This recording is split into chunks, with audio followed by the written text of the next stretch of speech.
Hello there folks, Ferengi on board here with another video.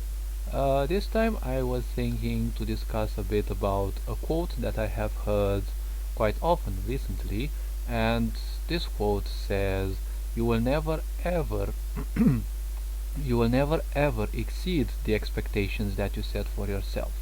Now what does this mean? Well, this means a very simple thing. It means that whatever you think of, whatever you set your own limitations to be, you will never be able to move beyond those, because the purpose of consciousness is to experience life. And as life experiences, I mean consciousness experiences through life, well, also life is a form of manifestation. The idea and the purpose of life are to learn and experience. Everything else is just another construct that the brain has created. Now, to move forwards, the idea is that when someone believes or starts believing that they cannot do something, they have a belief at the back of those thoughts. And belief means accepting something without it necessarily having any truthful points. So the point of a belief is to simply accept something more or less blindly. It's more like definitely blindly, but let's say more or less. And it is something that most people, the very simple common folk, will always believe first.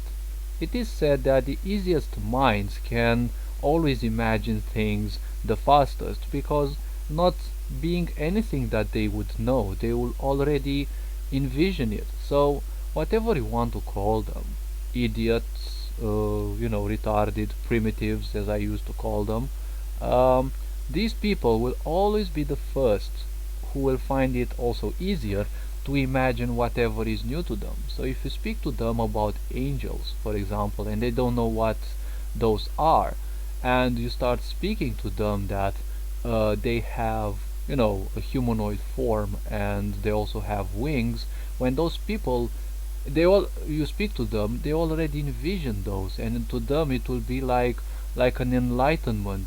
And I've seen this in some cases, and everything new that is to them, it's actually like a little sort of enlightenment. It's beyond their current limitations. Now, in most cases, those people won't actually do anything more to expand their consciousness.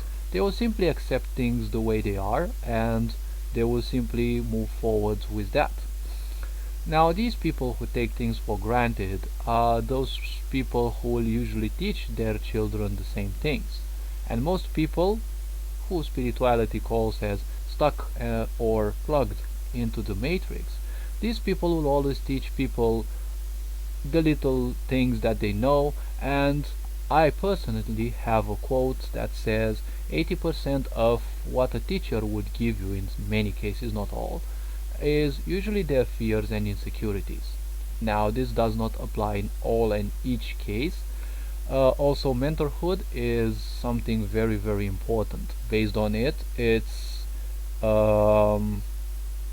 going to define who you are, and it's going to define your future. Your mentor will also define you, because when you listen to someone, you actually tend to become like that person. So if up till today you have been listening to poor people about how to become rich, then you tended to become like them, because accepting people's opinions means becoming them, more or less. So if you have people who don't know what they speak, and they pull you down because they tell you that you won't be succeeding anything, it would be a good thing to stop listening to those people, because that's a way you will limit yourself. They don't know anything about what you're doing, but they're still pulling you down because they have that impression that they know everything. So this is called the Dunning-Kruger effect. The more stupid, the dumber you are, the more you actually believe that you know. And again, it is a belief, so they consider this, but they don't have anything to sustain those ideas, but they are firmly convinced of this. So when you set yourself a limitation, it's the fact that you will create resistance in the face of the universe, as the universe itself wants to give you whatever you need in order to experience whatever you set out to experience in the name of consciousness. Now, my video game will try to focus on this in the numerous chapters that it should have. Now, I don't know if I have a lifetime to actually create them, but I'd be interested to at least finish this big chapter. And actually, when you set yourself a limitation, it means that you simply say that beyond that things are not possible, so guess what? You will not do more than that. Since we are young, we are taught that money is evil, the eye of the devil, and rich people are evil, and all sorts of these things, because people still believe in those old dogmas that the church, especially in the European area and, well, in Americas, the church would use these ideas to simply exploit people. Now, in my country and around me, I see a lot of people who believe stupidly in this idea that you have to give all of your riches to the church, to anyone else, so that you don't live rich, so that you win your place in heaven, which is more idiotic, more like psychiatric, and I'd say that this should be treated by the specific professionals. And to move on, each limitation in your life will be actually the most you will allow yourself to go towards. And we are taught poverty ever since we are young, because our parents say that whatever there is out there, it is definitely not for us.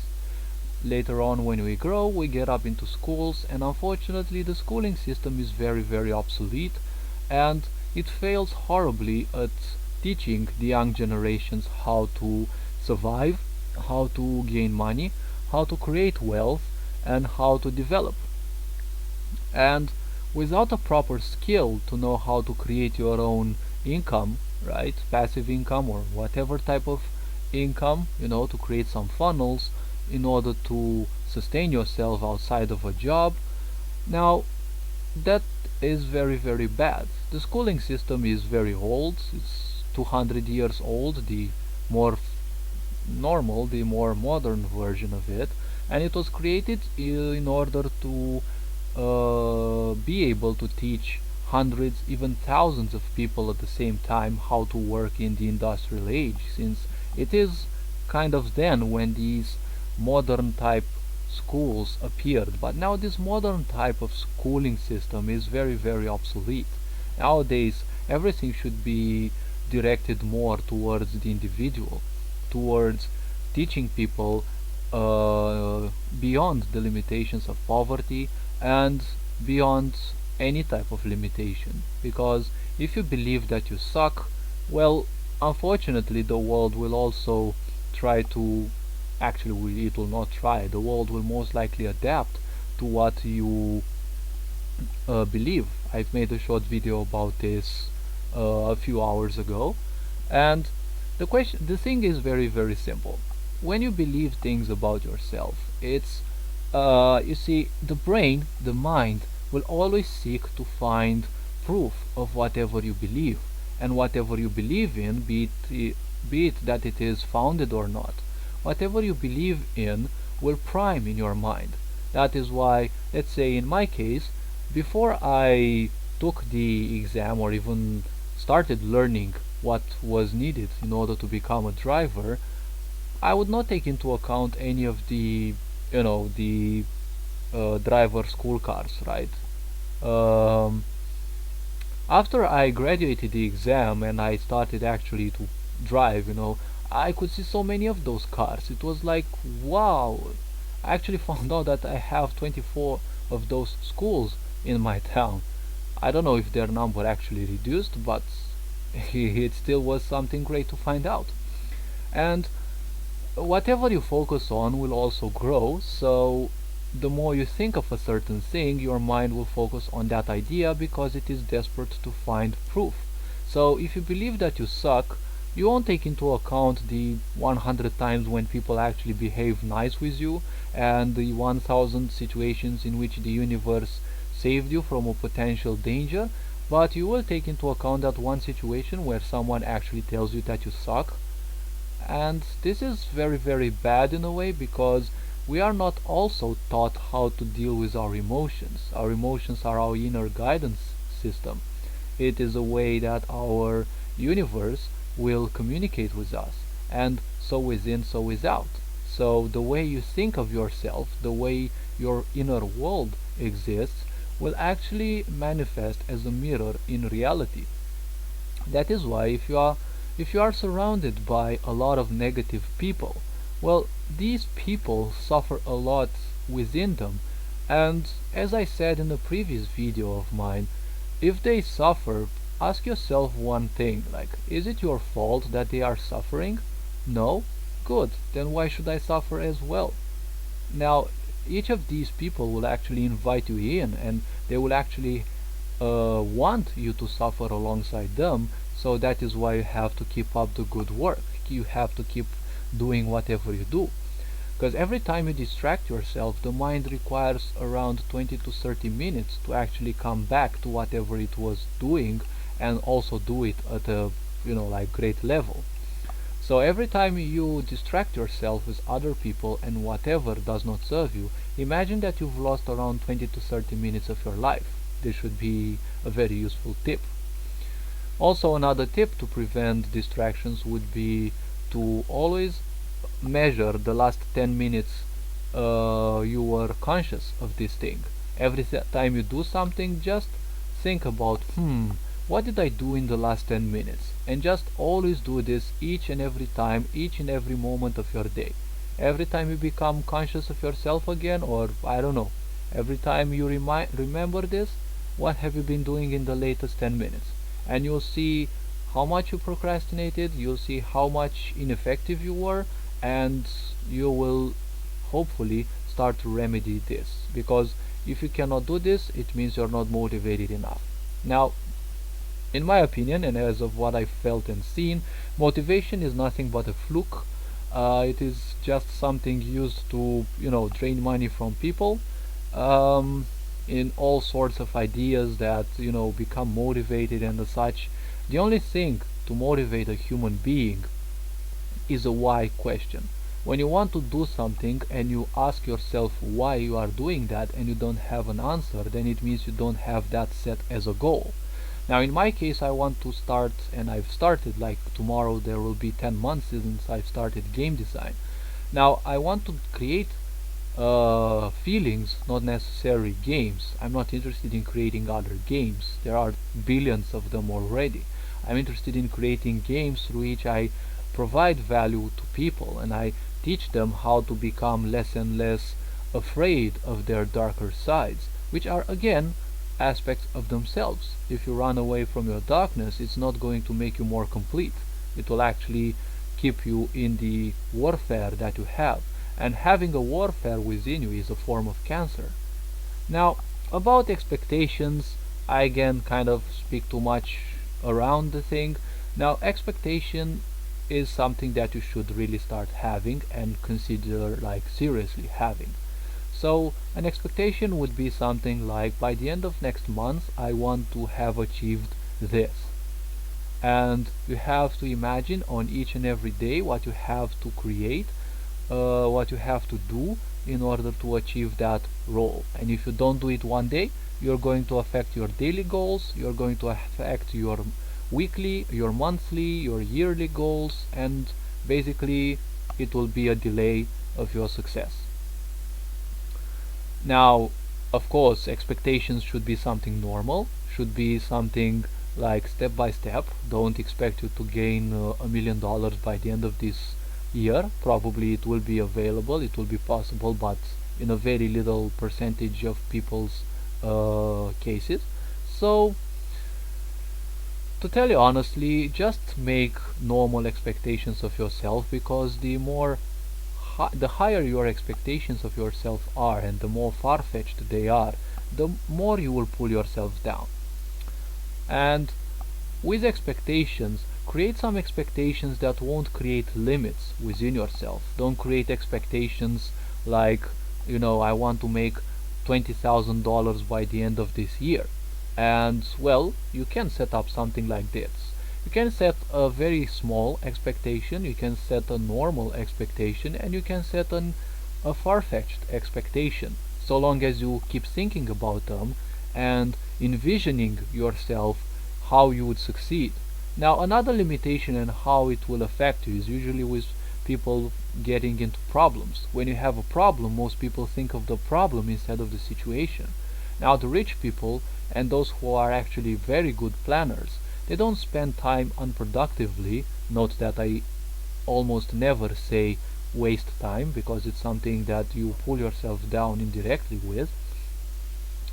So the simple point is that think about how to deal with the point, right? You don't have to come up with a solution, just think about you having succeeded and try to envision yourself in this. It's much trickier than it seems because you will meet a lot of resistance from your own parasitic entities and programming from other people that you're not worth of that or whatever. And what's the point? Well, imagine that you have succeeded in that situation. Imagine that that problem is no longer a challenge for you. And what does it make you feel like? I mean, how does it make you feel, right? That's a very, very, very powerful question. And, there are all sorts of ideas and things, but just keep in mind, whatever your limits are, and even if they are set by other people, or in most cases, other people, but in some cases, even by yourself, um, you will never ever be able to surpass those limitations. So you have to pay very great attention what you feed your mind with, mentally, psychologically, what music you listen to, uh, how supportive of you your environment is, what are some of your wealth triggers, for example, what are exactly your triggers, like what triggers your passions, what triggers or what triggers you have to trigger the passions, the ideas that you like, the things that you do in order to remind yourself that you are alive, because just working for other people will always mean dying a little bit each and every day. That is why most people around you are miserable, and a greater reason why they will keep trying to pull you down. First, they would want everyone else to suffer because if they suffer, they are entitled to uh, seeing everyone else suffer, which is a very narcissistic aspect. And more so than that, they are afraid of you becoming successful, because one of the greatest hells of a person is to see or meet actually someone they know they could have become but they chose not to. That is a very, very great hell of any people. So just remember, life is awesome and so are you. Try to find out some of your limitations and weed them out in turn. You are loved and supported and appreciated by your astral guides, your angels, supportive angels. There are even demons who support us, and I'm sure there are even people who support you, but they're probably too shy to actually tell you. Now, keep focus on whatever you are doing, try improving yourself, and remember, whatever you are doing is the best you can at the right pace for you. Ferengi on board, signing out. Have a nice day.